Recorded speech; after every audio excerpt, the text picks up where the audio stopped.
Ashis Nandy is a cult figure for those searching for alternative visions of development and ways of life.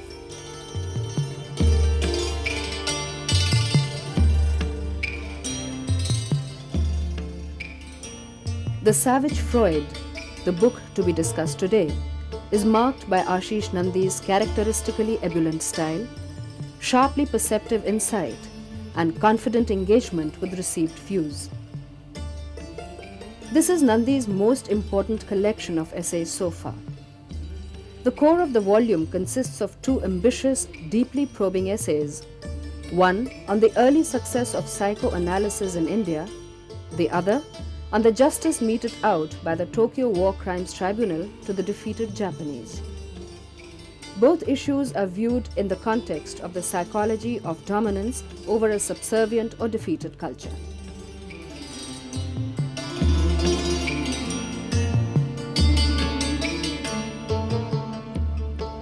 His books are widely studied at various universities in the UK, like Oxford, Cambridge and London, in the US and Southeast Asia. They are amongst our best-selling titles.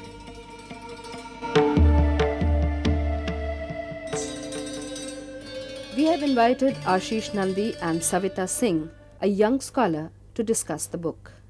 It is very, very important that we understand in which sense are we modern or not.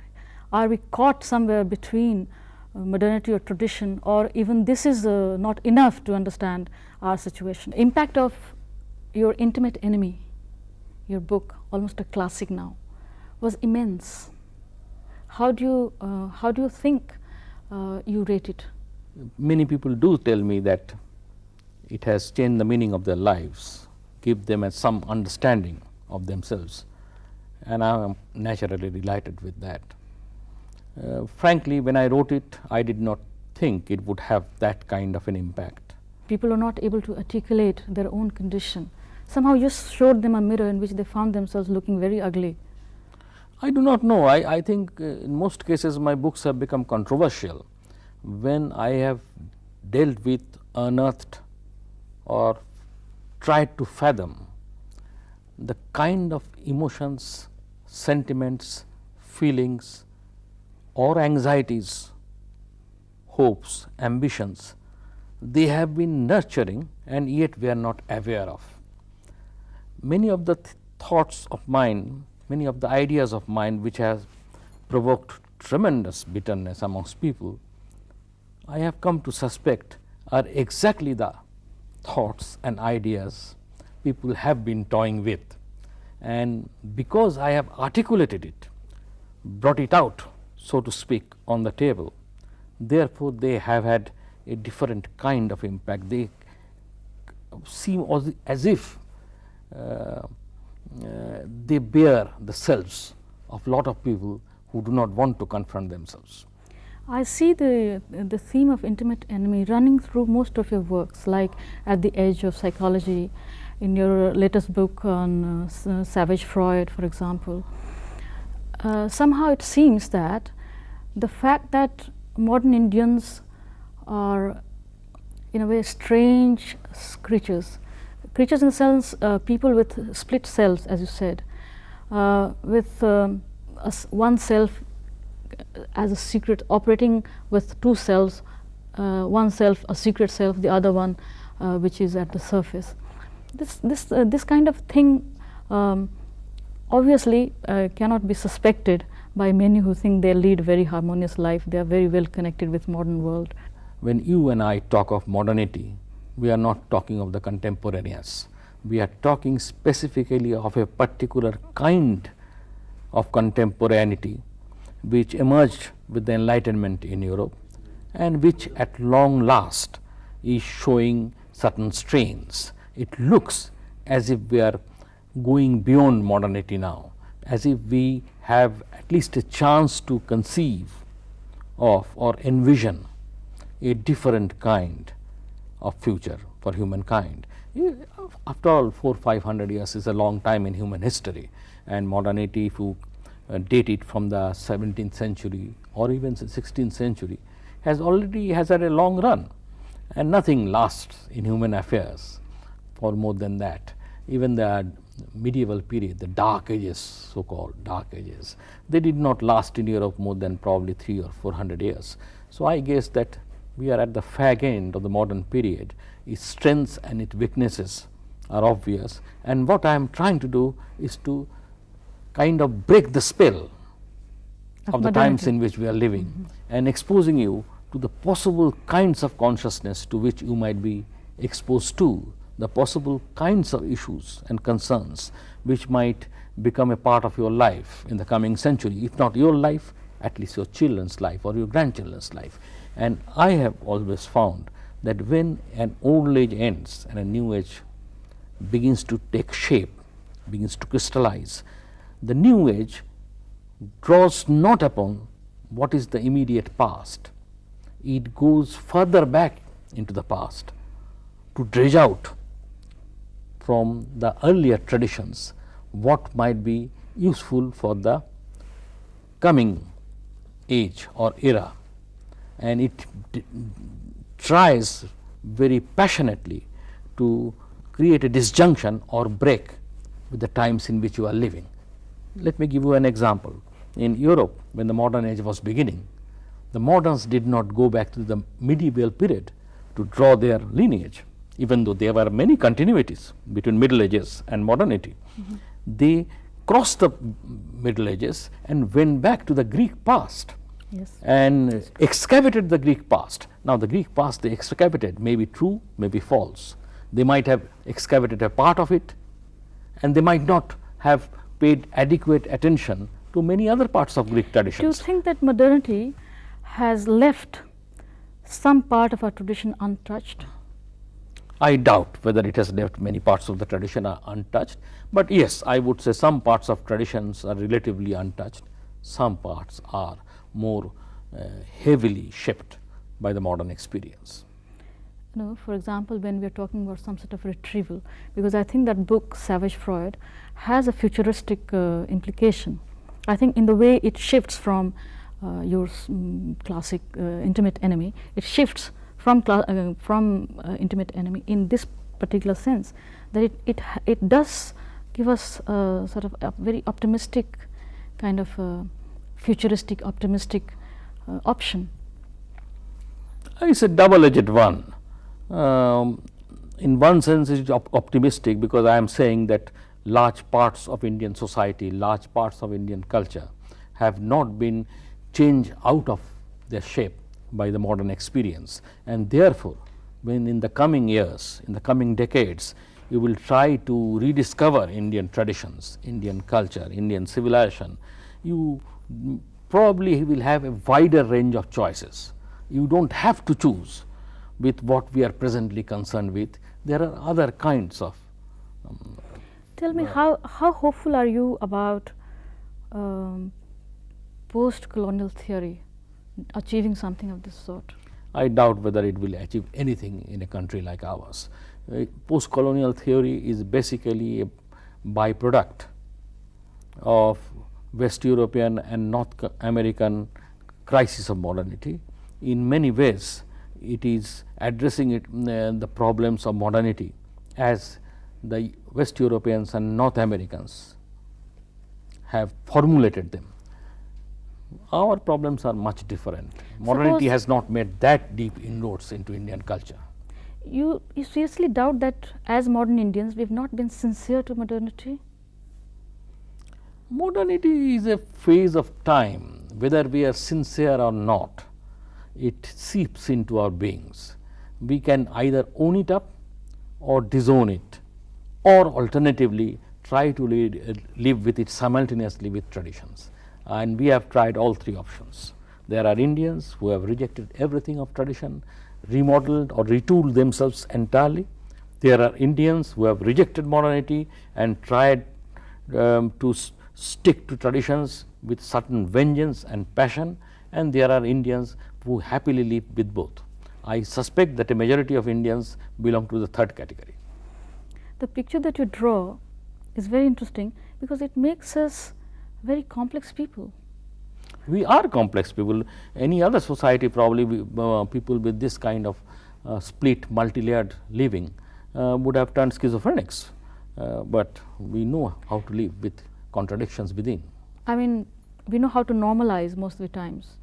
For example, in the Savage Freud, you give us a history of psychoanalysis developing as a discipline in this country, and then you point out very, very effectively that psychoanalysis as a discipline brought about by Freud mainly emerged as a social criticism, had a potential for radically looking at society in the West, and it was accepted in that sense even in India, and particularly in Indian condition. Anything that would people were so discontent with their condition, they wanted something of this kind, a sort of intellectual tool with which they could criticize their own condition, criticize West at the same time, criticize their own problems, and arrive at something of that sort. But even that did not flourish. Yes, it did not flourish because it became more a kind of the rituals of a sect, or it became alternatively a part of the medical sciences, a therapeutic measure. What I mean is in the normalizing sense, any Yes, radical thing that gets that's normalized. Probably you're right. The radical potentialities of psychoanalysis as a school of thought were not fully actualized, because perhaps the kind of subtle adaptation that was necessary. Did you find psychoanalysis very interesting and helpful in tapping that secret self with which most of us operate? Frankly, I should clarify that I am not really a psychoanalyst. I have been influenced by psychoanalytic theory, but I basically remain a clinical psychologist and not a psychoanalyst. The question you are raising requires a different kind of answer. You cannot really say that what is true of some Indians, it is true of all Indians. Nobody has done a survey or empirical study which would provide us with any clue as to whether we are really torn or not, whether we have a secret self or not. Perhaps the maximum we can do is this, that some kind of a multiplicity of self was demanded by the impact of modernity on Indian traditions and Indian lifestyles in general. This impact generated a variety of responses, and one of the responses was this, that apart from having the classical psychoanalytic unconscious, you also had other kinds of splits within yourself, and one of the possible ways of splitting the self is to think in terms of a secret self, a self that is not unconscious, but which you think the public should not have access to, which is not proper to display or deploy in everyday life. In the case of Girinder Shekhar Bose, for example, the first Indian psychoanalyst, I point out that when it came to the public life, he was a very devout and loyal disciple of Freud, following the positivist and conventional Freud scrupulously and without debate. But he had a secret self where he was more adventurous, intellectually more daring, and also more philosophical. And I try to show that Freud also suffered from the same you point that out. Same anomaly or disjunction. And if Bose had dared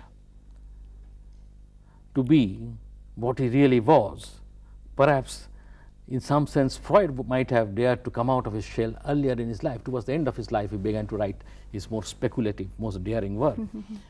He wanted to be recognized as a proper doctor and a proper therapist till his middle years. So he paid allegiance to all the positivist notions of science. That's and right, everything. and that was also not Freud's real self. Yes, yes, true. He was actually being loyal to Freud's public self, whereas he could have chosen to be loyal to Freud's secret self. Now tell me, I'm so intrigued by all of this. What do you think of modern Indians? To come back to the same question, what are they capable of achieving? What are they capable of losing still, for example? Well, the answer to the first part of the question is easier than the second.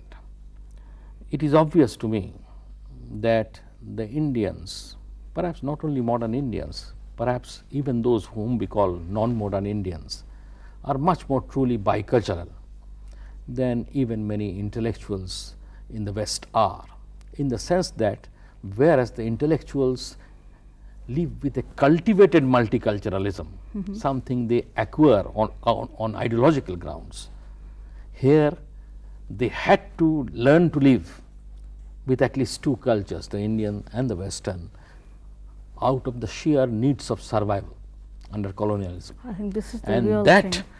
that very fact that they had to, for their survival, learn to cope with the West, has given them an access to biculturalism or multiculturalism, which is not only in some sense a highly potent tool in the hands of this culture, but also opens up tremendous possibilities of creativity, because they are truly bicultural. The biculturalism at least has entered deep into their selves, and they can make very creative use, and they have made very creative use of it.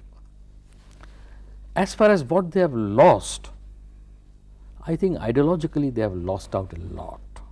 They are caught in theories of social and political change, which are basically mid-19th century European social evolutionism repackaged for contemporary Europe and North America. They have very little relevance in India. They don't make sense to most of the people living in this country. It is like having a kind of a doctor who makes a diagnosis in a language which doesn't allow him to communicate to the patient what he or she is suffering from. Now, in medicine, perhaps you can get away by prescribing him with some pills. In political and social life, you don't have pills in which you can package your understanding of modernity and give it to the rest of the Indians who are not modern, who are not educated, who are not urban. You have to communicate to them. You have to intervene in the society to the extent that you at least hold up a mirror to the society. And if you are modern in the sense that you have lost access to that other part of India, that you have lost access to its rhythm of life, its algorithm of existence, then I am afraid your ability to intervene in the society diminishes to that extent. I have always found in my own studies that these people, I mean, I really like this analysis that the question of survival was extremely important, and perhaps that was what pushed them towards splitting themselves and hiding one part of the self and putting up the other one for the consumption. What is very fascinating is that most of these modernists, so-called modernists, who entered into a discourse with modernity, they fell back on the traditional texts, traditional ideas, traditional moorings a lot. I mean, as if they were not having a discourse with modernity, they were discoursing, they were having a real sincere dialogue with tradition and an insincere dialogue with modernity. I felt that these were the two kinds of relationships they kept together while they were entering into it. That's a very interesting way of putting it. People have talked of modernity being associated with a homeless mind. What you are suggesting is this, that perhaps Indians, because they did not want to live a rudderless life, because perhaps in some sense they want some kind of a grounding in the society, they retain their faith in parts of traditions almost despite themselves, whereas their commitment to modernity, because it was perhaps more a demand of their professions, demands of the circles in which they moved, demands of what they saw as the needs of the hour. Therefore, their commitment to that was also too instrumental, and they were not really that authentic in their modernity. It is possible. Do you see any possibility of, I mean, of course you just said that you do not expect much from the post-colonial theorists and all that, but some sort of approach or some sort of way out to understand our position in such a way that we are not caught up in this dominating mode of system of science, a system of knowledge that modernity is. Do you see any possibility for any kind of interpretive understanding of our situation? Well, it will come, but not from us. Interpretive possibilities do not open up new kinds of creativity. They pave the way for it to some extent. They provide a kind of ideological frame within which you can justify new efforts, but beyond that they do not go very far. What will pave the way to it is the emergence of a new generation, less burdened by and less in awe of Europe and North America. They look at the world with much more open eyes, and they are, mind you, a generation which will not be exposed to colonialism either directly or even indirectly, perhaps through their parents. This generation will look at the problem of modernity and traditions very differently. I suspect that they will not be bothered with so much whether it was modern or traditional. Almost intuitively they will try to be themselves, and once they are intuitively trying to be themselves, they will automatically reject much of modernity as some kind of a superfluous passing mode. They will take from modernity whatever they think is relevant, whatever they think is creative, whatever they think is necessary, but they will not be open to the idea of buying the package of modernity, and they will take modernity within the frame of their own culture and own civilization. That is good enough for me. And that attempt, I think, must come, because we cannot live with this kind of tense kind of a realization that somehow we have complied, or we have allowed, we have consented to our own fragmentation and the domination. I mean, after all, this is what you end up by saying, that by being modern, we have consented in a very large manner in creating a situation of this sort for ourselves. I mean, I also find one particular sentence very provocative in your recent writing, that with the coming of nation state, we have been truly rendered homeless, for example. I mean, the very fact that we have lost out on a structure that could have been ours, say, for example, you know, the entire discourse of nationalism. I mean, is it our discourse or not? Is it good for us or not? Is it possible for us to remain given to, for example, the whole notion of structure of state, for example, or society structured by the nation state, or the realities of nation state, or the expansion, for example, of power of capital, which dilutes nation state to its own advantage, but allows still a lot of people to live within its hegemonic boundaries. Yes, you are right there. I do not think any society or any civilization can live by somebody else's history, whether that be history as intellectual history, or history as political history. But unfortunately, this is the fate of the post-colonial societies which have a colonial past. This has been, in fact, in general the fate of African, Asian and Latin American societies, that somehow we have to live by somebody else's history, and we have to act out in life somebody else's vision of what is good for us. I do not think this will last very long. I am very hopeful that in the coming generation perhaps we will have a different kind of awareness of this kind of issues. I certainly do not see India going under, or Indian traditions being subverted entirely, either by modernity or by mindless consumerism or by the media explosion. No civilization goes under because of an impact of a few television channels, or because you get in shops a different set of articles. I'll tell my last question. Is being authentic a necessity or just an obsession? It depends on what you mean by authenticity. I am a psychologist, and my concept of authenticity is borrowed from Rollo May's concept of authenticity. You can see that I do borrow many things from the West. And Rollo-May's concept of authenticity is basically existential psychoanalytic concept of authenticity, is a kind of an indicator of mental health. It is an indicator of integration, personality integration. A person is authentic because, I should put it the other way now. A person, because he is authentic, is not only mentally healthy but also socially creative. Thank you so much. As I said, we were going to have a very serious discussion, and I think we did have. I'm very glad that I managed to chat with him on such serious matters in this studio, and I thank him very much for coming and joining us here. Thank you very much.